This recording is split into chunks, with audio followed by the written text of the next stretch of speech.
DJ हरी भाई गिरवे।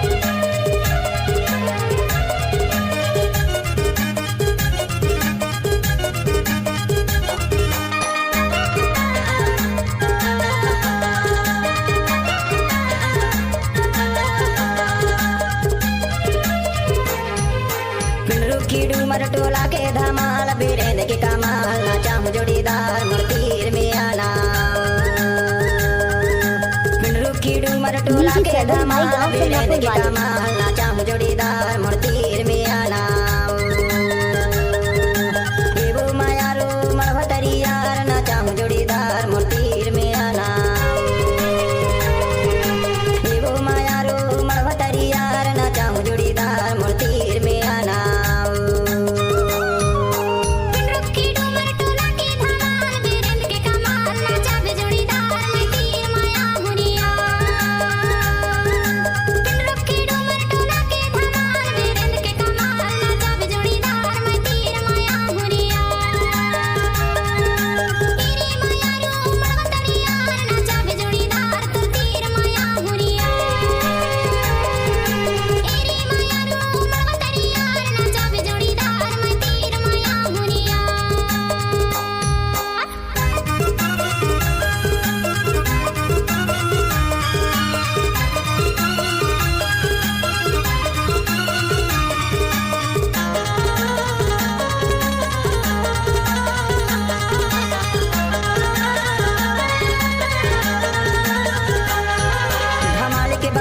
बीरेंदे भैया बीरेंदे भैया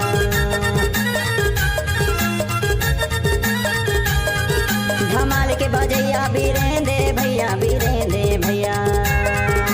ढोल के बजैया दे भैया नाचा हूँ जोड़ीदार मुर्तीर में आना ढोल के बजैया ना दे भैया नाचा हूँ जोड़ीदार मुर्तीर में आना रुखी डूमर टोला के धमाल बीरेंद के कमाल नाचा हूँ जोड़ीदार मुर्तीर में आना एवो मायारो मरभतरी यार नाचा हूँ जोड़ीदार मुर्तीर में आना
डीजे सलम भाई गांव संगापुर वाले।